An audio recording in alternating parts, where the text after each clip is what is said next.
Extended trajectory से क्या मतलब है और ये कितना खास है भारत के डिफेंस के लिए? धन्यवाद राजीव जी, इस प्रोग्राम में बुलाने के लिए। देखिए, जब हम कहते हैं एक्सटेंडेड ट्रेजेक्टरी, देखिए क्या होता है कि ये जो स्क्रैमजेट इंजन होता है, रैमजेट हो या स्क्रैमजेट हो, ये एक गति के बाद काम कर सकता होता है। तो पहले हमें इसको उसके मिनिमम स्पीड तक लाना होता है। इसके लिए हम आमतौर पर बूस्टर का इस्तेमाल करते हैं। अगर हम बात करें ब्रह्मोस की, तो उसमें एक बूस्टर लगा होता है जो कुछ दूर तक साथ जाता है, बहुत थोड़ी दूर तक, और उसके बाद से उसका कोई काम नहीं रह जाता, लेकिन उसको हम लगाए रखते हैं, उसको अलग नहीं करते। लेकिन अब ये स्क्रैमजेट इंजन है, इसको और अधिक गति चाहिए, तो इसका जो बूस्टर है वो काफी अधिक दूर तक काम में आ सकता है। ये पहले स्क्रैमजेट इंजन होने से शुरू होने से पहले ये हवा में काफी ऊंचाई तक पहुंच चुका होता है और काफी रफ्तार पकड़ चुका होता है। ऑलरेडी ये सुपरसोनिक स्पीड तक आ चुका होता है। तो इस तरह से ये जो शुरुआत की ट्रेजेक्टरी है, ये थोड़ा एक्सटेंड हो गई, बड़ी हो गई। और उसके बाद जब ये इसका स्क्रैमजेट इंजन आगे काम करेगा, तो ये इसको हाइपरसोनिक गति से उड़ाता हुआ, और इसको लगातार इस गति में लगभग 8 का बताया गया है, अंदाजन 8-9 जो भी इसकी है स्पीड, 8 मैक की, तो वो उस गति से इसको निरंतर अपने टारगेट तक पहुंचाएगा। 8 मैक का मतलब हुआ ध्वनि की गति से 8 गुना अधिक, यानी यानी लगभग 3 किलोमीटर प्रति सेकंड। इसका अर्थ है कि अपना कंप्लीट रेंज 1500 से 1600 किलोमीटर का जो रेंज इसका होगा, वो महज 10 मिनट में ये पूरा कवर कर लेगा। तो रोक पाना तो लगभग नामुमकिन है। हमने अभी कुछ समय पहले एक बात की थी एक और किस्म के मिसाइल की, जहां पे कि वो एक बैलिस्टिक मिसाइल के आगे हमने एक हाइपरसोनिक ग्लाइड व्हीकल लगाया था। वहां और उसमें और इसमें एक अंतर, बहुत बड़ा अंतर है कि वो जो उसका वार हेड है, हाइपरसोनिक ग्लाइड व्हीकल है, उसमें अपना इंजन कोई नहीं होता। वो आगे तक जाता है केवल जहां जो उसने रफ्तार पकड़ चुका है और ऊंचाई ले चुका है, पोटेंशियल एनर्जी आ चुकी है, उसको वो एरोडायनेमिक अपने सर्फेसिस के माध्यम से वो उसको हाइपरसोनिक स्पीड देता है और पोटेंशियल एनर्जी को काइनेटिक एनर्जी में कन्वर्ट करता है। लेकिन क्योंकि उसमें अपना खुद का इंजन नहीं है, उसको हम बहुत ज्यादा मैनेवर नहीं कर सकते, दाएं बाएं कहीं घुमाना चाहें, एक उसका बहुत लिमिटेड उसकी क्षमता होती है। लेकिन जो स्क्रैमजेट इंजन जो लगा है, तो ये पूरी तरह सक्षम है। ये जितना मर्जी इसको चाहे एक वायुयान की तरह से या ड्रोन की तरह से हम इसको कहीं भी ले जा सकते हैं, दाएं बाएं कहीं पे भी। यानी कि एक लंबी दूरी तक ट्रेवल कर लेने के बाद तक भी दुश्मन को मालूम नहीं पड़ेगा कि इसका वास्तविक टारगेट कहाँ है, कहाँ जाके इसने अटैक करना है। और क्योंकि ये स्क्रैमजेट टेक्निक से काम करता है, तो जो अपने साथ ईंधन लेके जाता है उसमें ऑक्सीजन नहीं होती। इस कारण से हम एक बहुत वजन जो है हम भार की हम बचत कर लेते हैं, यानी कि इसकी जो जो जो क्षमता है दूरी तक जाने की, वो और बढ़ चुकी होती है। साधारण बैलिस्टिक मिसाइल में जो ईंधन हमें प्रोपेलेंट को जलाने के लिए जो ऑक्सीजन चाहिए, वो भी उस सॉलिड प्रोपेलेंट के अंदर ही शामिल होती है, अलग किस्म के उसके प्रोपेलेंट होते हैं। लेकिन यहाँ हम खाली फ्यूल लेके जा रहे हैं और हवा से ऑक्सीजन प्राप्त कर रहे हैं। तो इस तरह से आप कहीं अधिक ईंधन ले जा सकते हैं, तो उसकी ट्रेजेक्टरी इस तरह से और अधिक बढ़ जाती है। यानी उतना ही, मैं अगर किलोग्राम की बात करें या लीटर की बात करें, तो वही मात्रा ईंधन की इसको कहीं ज्यादा दूरी तक ले जाने में सक्षम है। इसलिए एक्सटेंडेड ट्रेजेक्टरी है ये।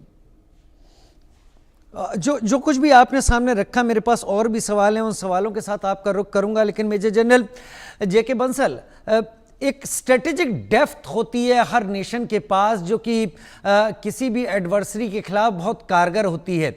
1500 किलोमीटर की रेंज, यानी पाकिस्तान जिसको स्ट्रेटेजिक डेप्थ कहता है, उसको तो हम कहीं भी पार कर सकते हैं। लेकिन हम चीन में भी बहुत अंदर तक मार कर सकते हैं। 1000 से 2000 किलोग्राम का पेलोड होगा, और अगर मैक 8 से ये मिसाइल जाएगी तो कितनी ज़्यादा भरोसेमंद इसे माना जाए और कितना ज़्यादा हेल्पफुल होगी भारतीय आर्म्ड फोर्सेस के लिए? राजेश जी नमस्कार, बहुत अच्छा प्रश्न आपने किया और मैं आपके चैनल की और आपकी तारीफ करता हूँ। बहुत अच्छा रिसर्च करते हैं और जो हमारे वेपन्स हैं उनका आप बखूबी जो है एक एनालिसिस करके हमारे दर्शकों को बताते हैं। ये बहुत अच्छी बात है जिसका मैं सराहना करता हूँ। अभी देखिए गुप्ता जी ने बिल्कुल इसके जो टेक्निकल पॉइंट्स हैं और इसको किस तरह से बढ़ाया जा सकता है मिसाइल के बारे में बता दिया। आपने ये अच्छा प्रश्न किया है कि मारक क्षमता की जो बात होती है कि डेप्थ, भरोसा तो इसके ऊपर बहुत किया जा सकता है। हमारे जितने भी वेपन हैं, जैसे कि ब्रह्मोस ने भी दिखा दिया है अभी सिंदूर के ऑपरेशन में, वो सारे कामयाब हैं।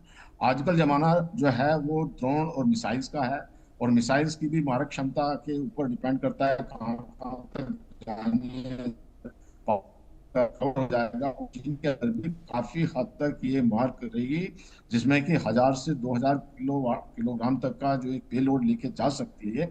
और सबसे बड़ी बात है कि ये रडार की पकड़ में नहीं आ सकती, स्टेल्थ टाइप की हैं, और दुश्मन के रडार को भी नष्ट कर देगी। जब रडार्स को और बंकर को इनको नष्ट कर दिया जाएगा तो इस मिसाइल को जो है डिटेक्ट भी नहीं किया जा सकता और ये अपना काम कर लेगी। तो इस तरह से बहुत अच्छा है।